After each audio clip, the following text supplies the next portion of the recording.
Definisi pasar uang sendiri adalah suatu pasar yang di dalamnya terjadi perdagangan surat-surat berharga jangka pendek.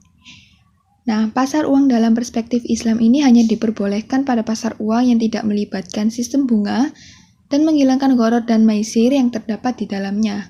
Sehingga dapat dijelaskan bahwa pasar uang syariah merupakan mekanisme yang memungkinkan lembaga keuangan syariah menggunakan instrumen pasar dengan mekanisme yang disesuaikan dengan kaidah-kaidah syariah. Lanjut kita akan bahas tentang pasar uang antar bank syariah, di mana menurut fatwa DSN MUI nomor 7 DSN MUI tahun 2002, pengertian pasar uang antar bank berdasarkan prinsip syariah atau disingkat dengan PUAS merupakan kegiatan investasi jangka pendek antar peserta pasar yang berdasarkan pada prinsip-prinsip syariah. Pada dasarnya, pasar uang syariah dengan pasar uang konvensional, jika dilihat dari segi fungsinya, memiliki kesamaan. Salah satunya sebagai pengatur likuiditas.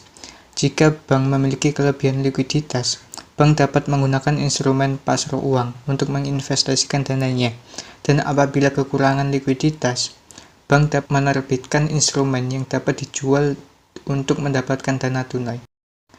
Berikut ini merupakan perbedaan mendasar dalam pasar uang syariah dengan konvensional. Yang pertama, mekanisme penerbitan. Pada pasar konvensional, instrumen yang diterbitkan berupa instrumen yang dijual dengan diskon atau didasari dengan perhitungan bunga. Sedangkan pasar uang syariah lebih kompleks dan mendekati pada mekanisme pasar modal, yaitu mencakup investasi, kerjasama, dan lainnya. Bedanya terletak pada jangka waktu yang berlaku. Dalam pasar modal menjual surat-surat berharga dengan jangka panjang, sedangkan pasar uang syariah hanya pada sektor pendanaan dengan uang dalam jangka pendek kurang dari 1 tahun. Pasar uang antar bank yang dibenarkan adalah yang tidak menggunakan bunga dan juga kepemilikan atas instrumen pasar hanya dapat dipindah tangankan satu kali saja sebelum jatuh tempo. Yang kedua, sifat instrumen. Sifat instrumen pasar uang konvensional yaitu surat berharga yang mewakili uang di mana unit satu memiliki kewajiban pada unit lain. Sedangkan instrumen keuangan syariah harus didukung oleh aktiva, proyek aktiva, dan transaksi jual beli yang melatar belakanginya.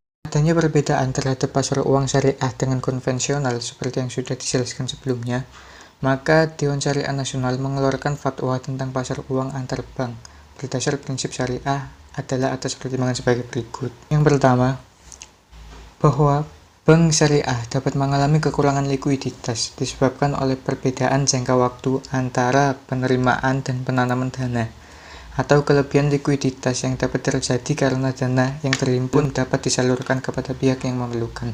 Yang kedua, dalam rangka peningkatan efisiensi pengelolaan dana, bank yang melakukan kegiatan usaha berdasarkan prinsip syariah memerlukan adanya pasar uang antar bank.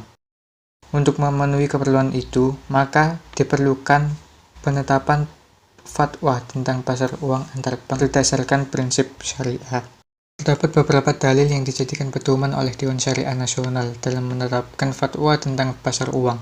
Salah satunya Quran Surat Al-Ma'idah ayat 2, yang artinya, dan tolong menolonglah kamu dalam mengerjakan kebajikan dan takwa, dan jangan tolong menolong dalam berbuat dosa dan bermusuhan, dan bertakwalah kamu kepada Allah, sesungguhnya Allah amat berat siksanya. Selanjutnya kita akan membahas tentang instrumen pasar uang syariah di Indonesia. Yang pertama, kita akan membahas mengenai instrumen pasar uang antar bank syariah atau PUAS.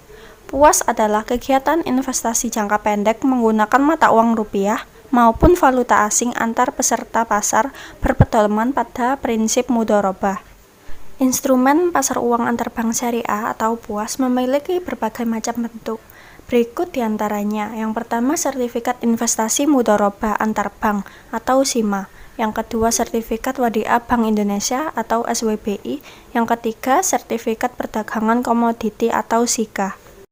Yang kedua ada surat berharga syariah negara (SBSN), yaitu surat berharga negara yang berfungsi sebagai bukti atas bagian keterlibatan terhadap aset SBSN dalam satuan rupiah dengan menggunakan prinsip syariah. Yang ketiga ada repurchase agreement repo SBS, merupakan transaksi penjualan SBSN oleh bank kepada BI dengan janji pembelian kembali sesuai dengan harga dan jangka waktu yang disepakati dalam rangka Standing Facility Syariah. Yang keempat ada sertifikat Bank Indonesia Syariah atau SBIS, yaitu surat berharga berdasarkan prinsip syariah dengan jangka waktu pendek dengan mata uang rupiah yang diterbitkan oleh Bank Indonesia. Dan yang terakhir ada repurchase agreement repo SBIS, yaitu transaksi pemberian pinjaman oleh BI kepada BUS atau UUS dengan agunan BIS. Lalu, bagaimana sih mekanisme transaksi PUAS?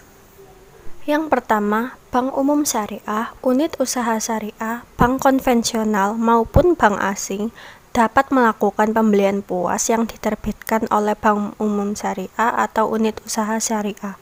Selanjutnya, bank umum syariah, unit usaha syariah, bank konvensional maupun bank asing bisa melakukan pemindahan kepemilikan PUAS sebelum jatuh tempo terhadap instrumen PUAS yang menurut ketentuan BI dapat dialihkan kepemilikannya sebelum jatuh tempo.